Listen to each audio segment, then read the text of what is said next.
Good morning, my dear students. In previous class we discussed about electric charge and properties of electric charge. They are additivity of charge, quantization of charge and conservation of charge. And now we are going to discuss a very important topic in electrostatics, that is Coulomb's law. Coulomb's law. Basically, Coulomb's law tells us the force between charges or interaction between charges. Interaction between charges. As we know, similar charges always repel each other. For example, positive charges, they repel, and negative charges also repel. Positive charges attract. During properties of charges, I have already told you, like charges always repel and unlike charges always attract. For Coulomb's law or Coulomb's force, consider two charges Q1 and Q2 separated by a distance, say it is R. Coulomb's force between these two charges is depending on the charge Q1, and Coulomb force between these two charges also depending on this charge Q2. The meaning is, if you double this charge, force is going to double. If you double this charge, the force is going to double. Or if you reduce this charge by half, the force is also going to reduce by half. Okay. For this, we can write force is directly proportional to product of charges. And at the same time, the force between these two charges, or electrostatic force or Coulomb force, both are same. It is also depending on the distance between the separation, that is, F is inversely proportional to square of their distance between them. Okay. If you increase the separation by 2 times, force reduces by 4 times. If you increase the distance 3 times, then the force reduces by 9 times. Therefore, force is inversely proportional to square of the distance between them. By these two, we can write F is directly proportional to Q1, Q2, product of charges, and inversely proportional to square of the distance between them. Here, proportional symbol is there. We can remove by giving or by putting a proportionality constant K, Q1, Q2 divided by R square. This is Coulomb force between two charges, where this K is called proportionality constant, or you can call it as electrostatic constant, or also it is called as Coulomb's constant, where K is Coulomb's constant. And please remember, the force between these two charges is not only depending on magnitude of charges or the separation between the charges, it is also depending on the medium in which these two charges are placed. That is, this K is depending on medium. Therefore, K is equal to 1 divided by 4 pi epsilon, where epsilon is permittivity of the medium. Permittivity of the medium, where epsilon is equal to epsilon naught and epsilon r, where epsilon naught is what? It is permittivity, absolute permittivity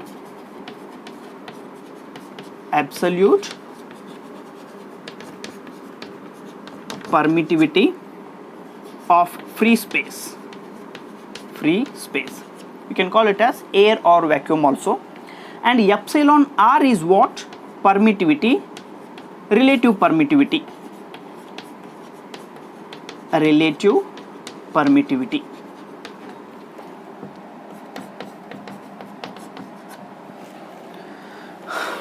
Okay. Substituting this constant K in this equation, we are going to get F is equal to 1 divided by 4 pi epsilon Q1 Q2 divided by R square. Imagine this equation is for any medium Fm we can write, and this is going to be epsilon m. These two charges are placed in a medium. For that, this is going to be a Coulomb's force equation or electrostatic equation. Let us call it as equation 1.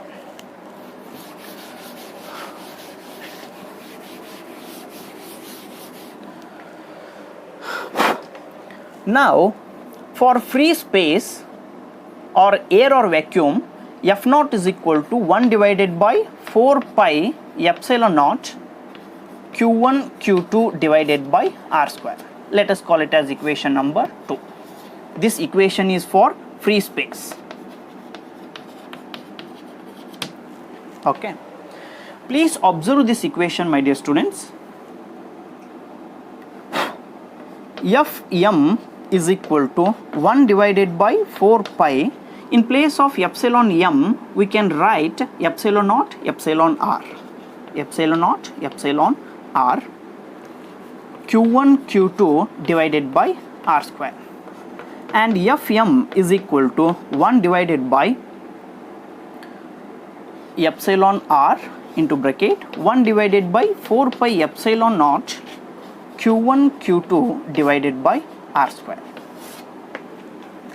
Fm is equal to 1 divided by epsilon r 1 by 4 pi epsilon naught Q1 Q2 divided by R square.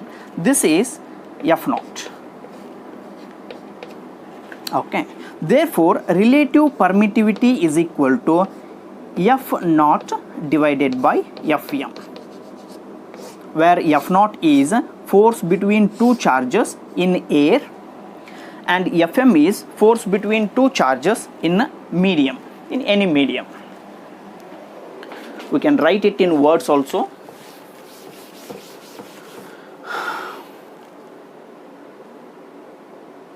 Relative permittivity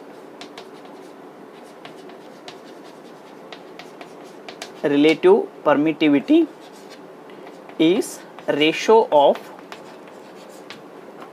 force between two charges in free space to the force between two charges in a given medium.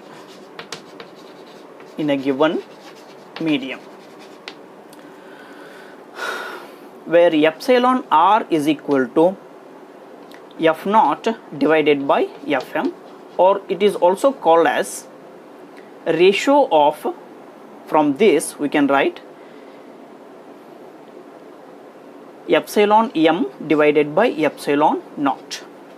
Permittivity in given medium to the permittivity in free space. This ratio is called as what? Relative permittivity. Relative permittivity is also called as dielectric constant. Dielectric constant, and it is indicated by K. Okay.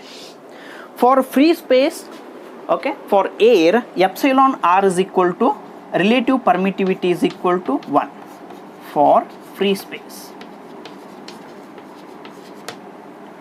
Therefore, this equation Fm, we can write it as Fm is equal to 1 divided by 4 pi epsilon naught Q1 Q2 divided by R square. This is equation, electrostatic equation or Coulomb equation. Force between two charges, and where epsilon naught is what? Permittivity in free space for air or vacuum. And here, please do remember 1 divided by 4 pi epsilon naught is equal to 9 into 10 to the power 9. Okay, or epsilon naught is equal to 8.854 into 10 to the power minus 12. Its unit is see Q1 Q2 is Coulomb square and Fm is Newton meter square and per Newton. This is the value. Okay, so this force is depending on medium also, this force is depending on charges also, and this force is depending on the square of distance between the two charges. Okay.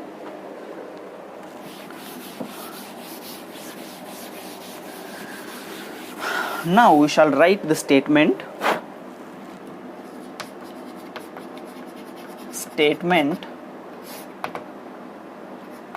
The force of attraction or repulsion between two charges, two point charges or point stationary charges.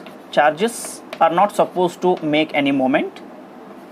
Stationary charges is directly proportional to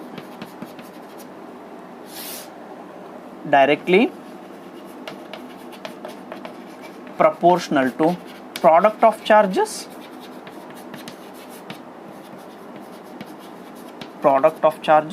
and inversely proportional to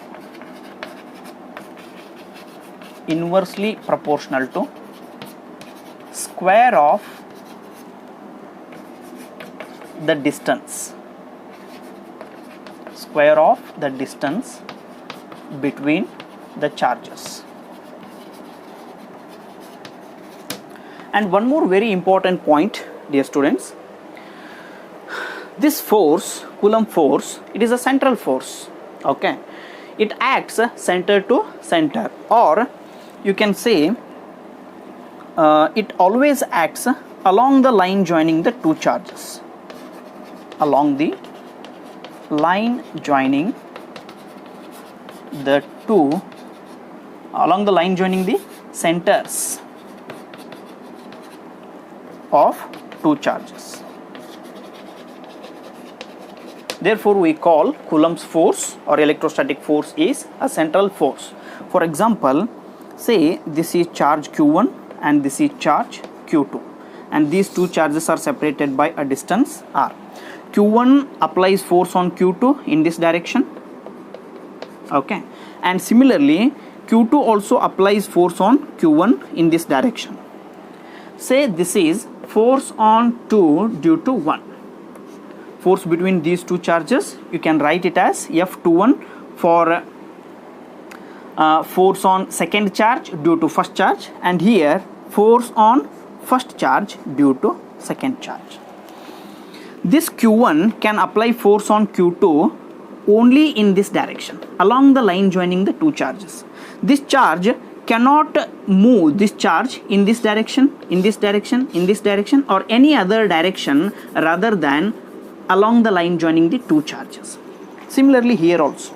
Okay, and also remember the amount of force Q2 is applying on Q1 and the amount of force Q1 is applying on Q2 must be equal.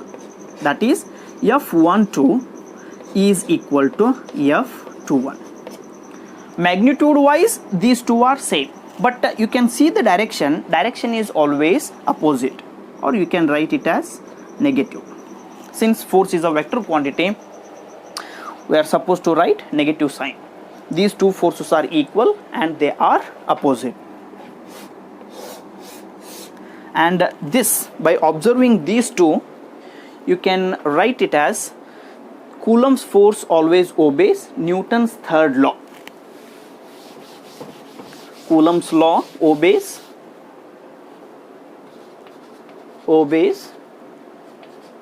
Newton's third law. Okay, and it also obeys inverse square law. Inverse square law. As you can see in formula, there was inverse square. Okay, the force between two charges was inversely proportional to square of the charge, square of the distance between the charge. Okay, so this is all about Coulomb's law. And now we shall discuss Coulomb's law in vector form. Okay, because force is a vector quantity and Coulomb force we have to consider the direction also. Therefore we shall write Coulomb's law in vector form.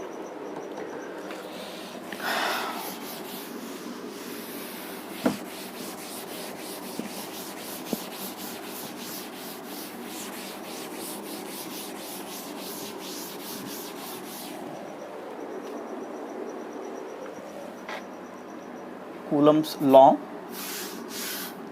in vector form. Vector form. Once again, consider two charges Q1 and Q2. These two charges are separated by a distance r. Okay, Q1 is applying force on Q2. Since the nature of the two charges is same, the force between these two charges is repulsive, and this force is F21, force on second charge due to first charge. Similarly, it is F12, force on first charge due to second charge. We can define here F12 is force on force on Q1 due to Q2. Okay. Now the Coulomb force is written as F12 is equal to 1 divided by 4 pi epsilon naught Q1 Q2 divided by r square. Okay, we shall write a vector here, unit vector, say it is r12, where r12 is unit vector and unit vector direction is in this direction, r12, where r12 is what? Unit vector, or you can consider it as displacement of first vector from displacement of first charge from second charge, or displacement of first charge with respect to second charge. r12 unit vector directing from Q2 to Q1. You can write this way also. And now F12 vector is equal to 1 divided by 4 pi epsilon naught Q1 Q2 divided by r square into, see here, unit vector r12 is equal to magnitude vector r divided by magnitude of vector r12. Therefore in place of unit vector r12 I can write it as vector r12 divided by magnitude of vector r12. See here, this r12 or r21 must be equal to this r only, because the separation between Q1 and Q2 is r. It is same whether it is r12 or r21. Therefore modulus of r12 is equal to modulus of r21 is equal to r. Therefore I can write it as F12 vector is equal to 1 divided by 4 pi epsilon naught Q1 Q2 divided by, in place of r I have a liberty to write r12. Therefore it is r12, and this r12 it became r1 cube, and I can write it as r12 vector. This is vector form of Coulomb's law. Okay. Similarly you can write for F21 also. Similarly F21 is equal to 1 divided by 4 pi epsilon naught Q1 Q2 divided by R21 cube R21 vector. From these two also you can observe vector F21 force is equal to F21. F12 is equal to F21. Magnitude wise they are same, but direction wise they are not same. Therefore I have to write a negative sign here. Okay. Force on first charge due to second charge must be equal to force on second charge due to first charge. This is all about Coulomb's law in vector form. And now we can write this Coulomb's law or Coulomb force in position vector form also. Let us discuss position vector form of Coulomb's law.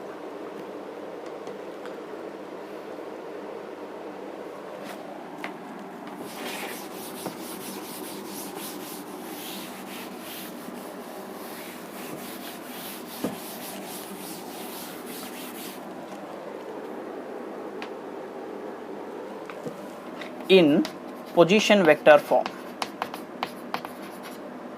Position vector form. Consider two charges in space. This is Q1 and this is Q2. Say the distance between these two charges is R. Okay. These two charges, okay, with respect to origin, they are located at position R1 and R2. R1 is position vector of Q1 and R2 is position vector of Q2. Let us call it as A and B. Okay. So this R is distance between Q1 and Q2 charge. Q1 applies force on Q2 in this direction, and that force is F21, and similarly Q2 also applies force on Q1 in this direction. Say this direction is F12. Okay, since this is position vector, I have to write direction also, and here it is direction. This is R21. That is the distance or the position or the displacement of R2 from R1. Now from this diagram, you can observe OAB. Okay, this is a triangle. According to triangular law of addition of vector, OA and AB, okay, must be equal to OB. That is OA vector plus AB vector must be equal to OB vector. This is resultant. OA is what? R1 plus AB is what? R21, and OB is what? R2. Or you can also write it as R21 is equal to R2 minus R1. Okay. Now consider Coulomb force. Force on Q2 due to Q1. That is F21 must be equal to 1 divided by 4 pi epsilon naught Q1 Q2 divided by R21 square, and unit vector R21. In place of unit vector, I can write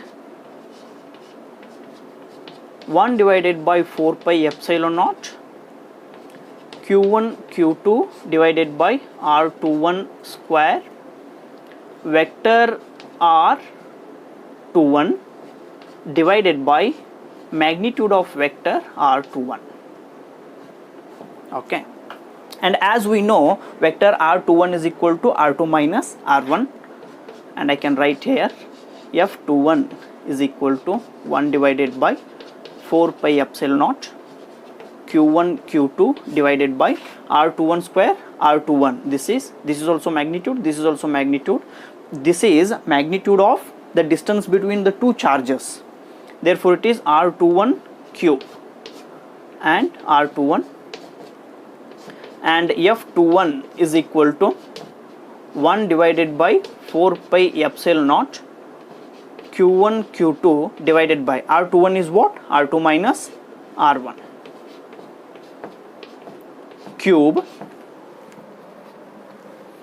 and here it is R2 minus R1 with vector. This is Coulomb's law in position vector form. And similarly I can write F12 also. F12 vector is equal to 1 by 4 pi epsilon naught Q1 Q2 divided by R1 minus R2 cube R1 minus R2. Okay. So this is all about Coulomb's law in position vector form.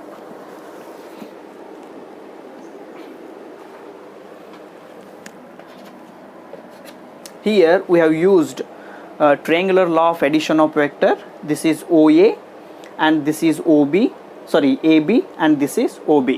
Okay, according to vector law of addition, we have to consider these two as vectors and this as resultant. OA and AB are vectors, whereas OB is resultant of these two vectors. Okay. So far we discussed Coulomb's law in vector form and position vector form also. Now we shall discuss the similarities between gravitational force as well as Coulomb force. Okay, now have a look on similarities between Coulomb force and gravitational force. Similarities. Here it is Coulomb force and gravitational force. Okay. First point, Coulomb force as well as gravitational force. Both the forces are central forces. Central force. This is also central force. They always act along the line joining the two charges. Acts along the line joining two charges. Line joining centers of two charges.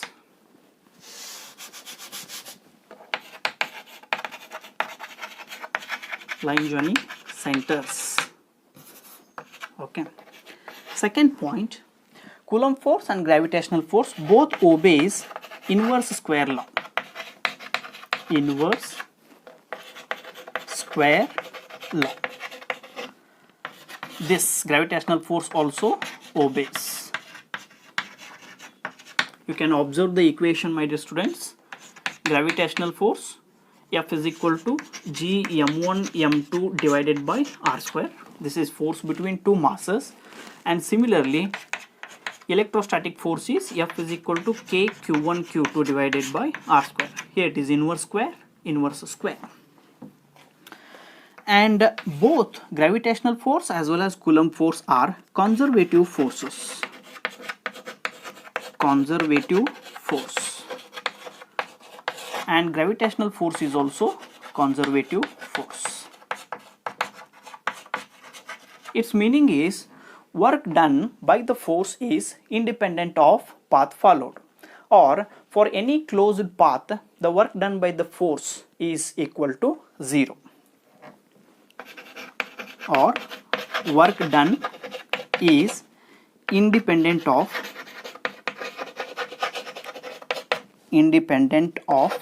path followed.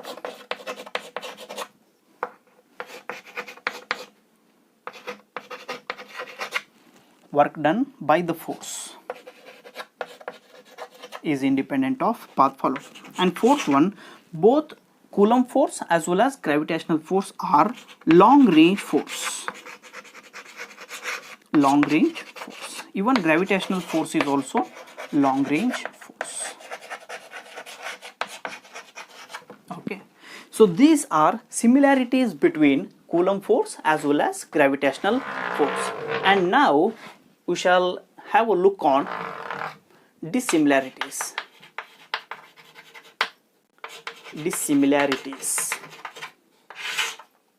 First point in Coulomb's force. Coulomb force is, it may be attractive or it may be repulsive. It depends on the nature of charges. If like charges, then the force is repulsive. If the charges are unlike, then the force is attractive. This is attractive plus repulsive. But gravitational force is always attractive. It can never be repulsive. And second point, in these two equations, you can observe this gravitational force contains a constant. This constant is universal gravitational constant. Its value is going to remain constant for all the time. And in case of Coulomb force, there is also a constant, but this constant K depends on medium. Therefore, this Coulomb force is depending on medium, or this K changes from medium to medium. K is a constant, depends on medium. Depends on medium. Whereas in case of gravitational force, G is a constant independent of medium. Independent of medium. And during the discussion of fundamental forces in nature, I have already told you gravitational force is weak force in nature, and in these two, gravitational force is weaker compared to Coulomb force, and Coulomb force is stronger compared to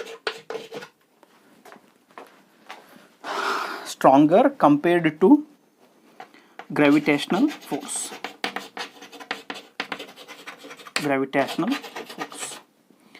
And it is weaker compared to Coulomb force or electrostatic force.